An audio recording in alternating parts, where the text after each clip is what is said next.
Welcome to our posts. Today, we will see stories of r/malicious compliance. So you are claiming I defrauded the company by booking an extra 3 minutes, no problem.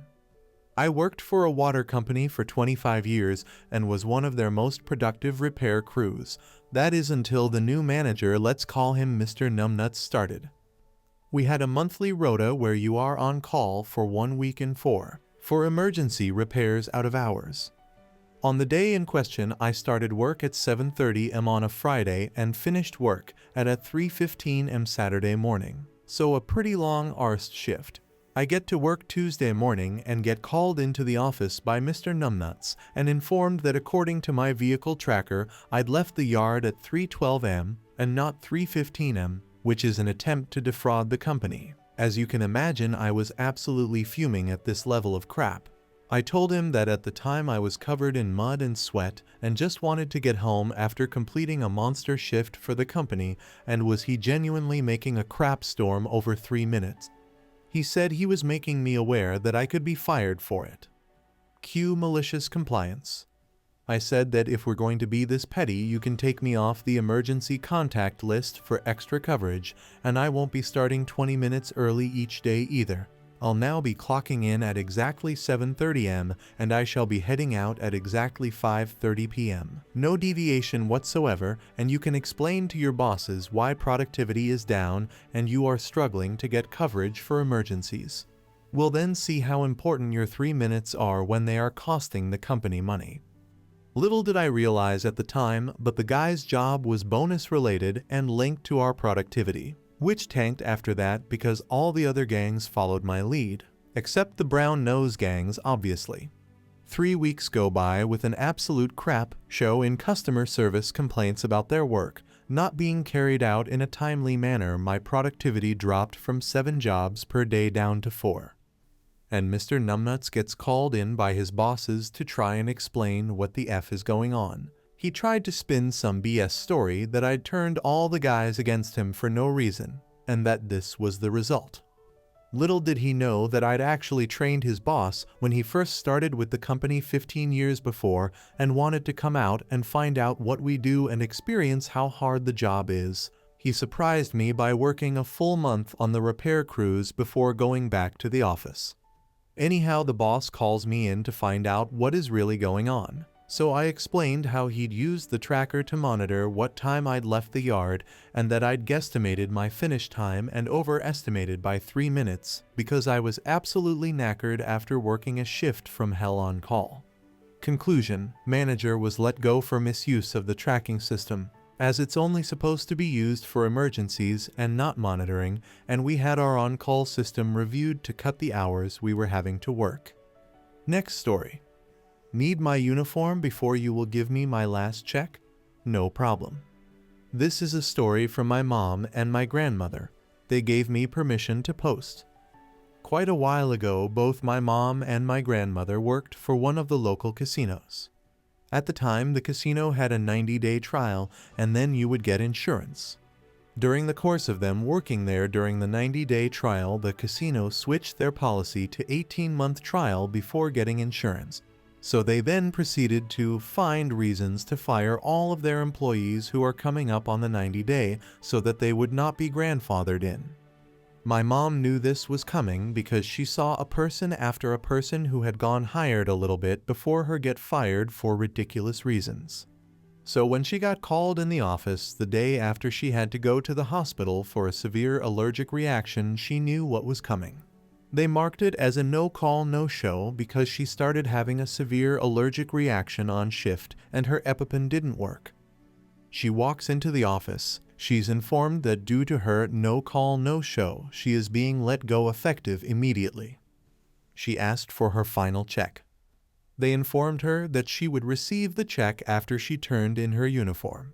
My mother proceeded to strip down to her underwear and bra, drop the uniform on the supervisor's desk, and demand her last check. She stood there, in her underwear, for 40 minutes while they tried to convince her to turn the uniform in at a later day. Nope, you said I'd get my check when I turned in my uniform. There is my uniform. I want my check. Eventually, they wrote out a check. She then walked out, taking the long route through the casino, saying her goodbye to all the staff and regulars on her way out. So, a couple days later when my grandma had her shift, she knew what to expect, because she was coming up on that same time frame, and my grandma proceeded to do the exact same thing. My grandma walked through the crowded casino in her underwear. Next story. Cable company told me I don't have cable. This happened around the year 2000. I had just purchased a house and met the previous owners while they were moving out. They were really nice people, and we had a friendly conversation about the house. The previous owner mentioned that the cable bill was paid up until the end of the month, about 3 more weeks, and that he had already turned in his cable box, but the cable signal should still be active till the end of the month. I told him thanks, and we let him finish packing up. We moved in the following week, and when I hooked the cable to my TV, I got all the basic cable channels, which was all I was planning on getting anyway. Come the end of the month, I called the cable company and asked to sign up for basic cable. The sales rep told me that there was going to be a $100 hookup fee. I told them that the previous owner had left his account active and that I was literally watching cable as we speak, so there should not need to be a hookup fee because the cable was already hooked up. They just needed to start billing me for basic cable. The rep then clicked on her keyboard and told me that her data showed that the address I was at does not have cable and that they will need to send out a crew to activate the signal.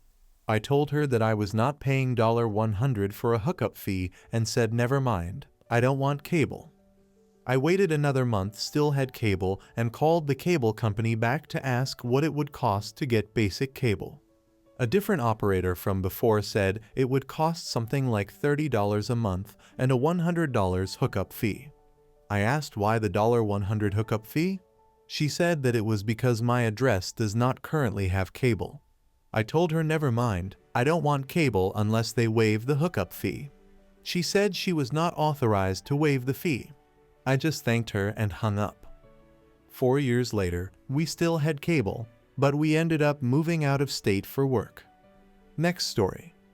Put in my 2 weeks notice, covert narcissistic supervisor reveals herself.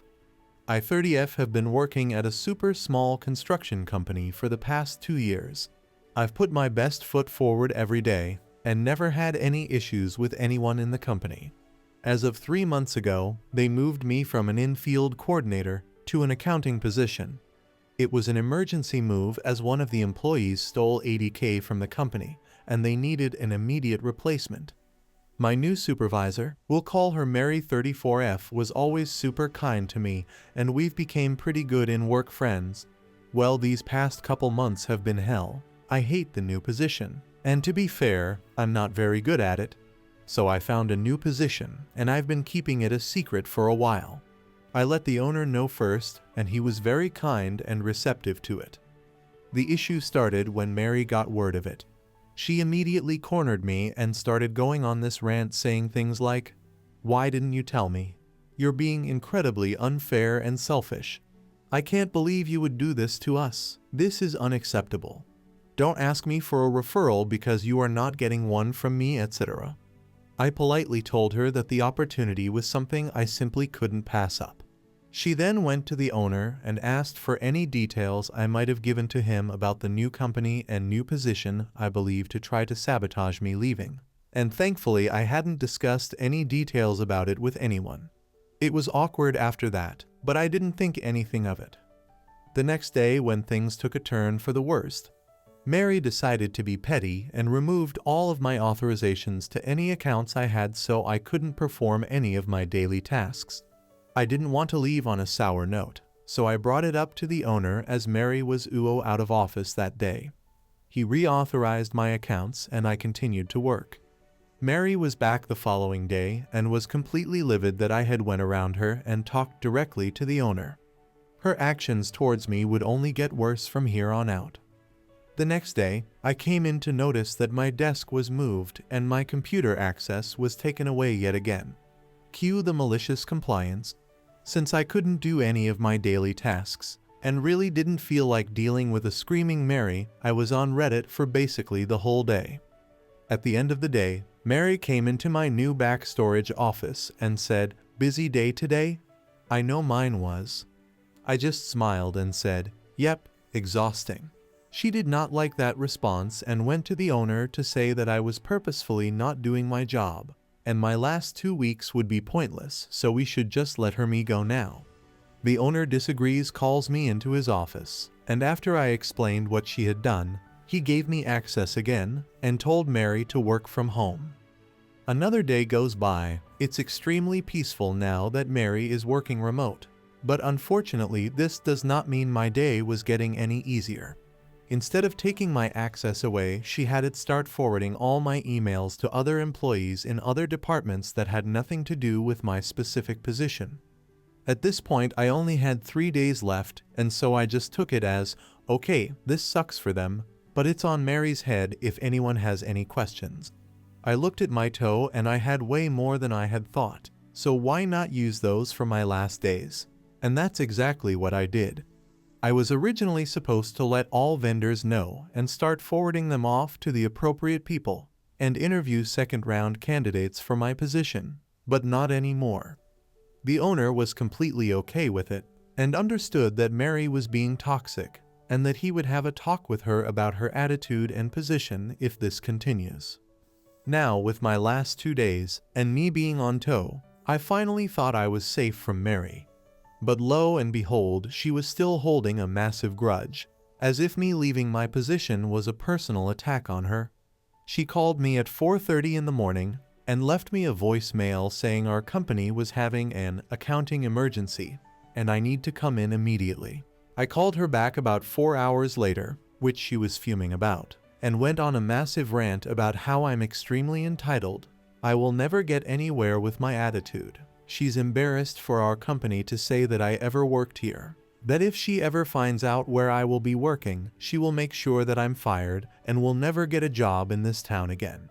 I laughed at her, and she went ballistic like when you take a 4-year-old's toy away.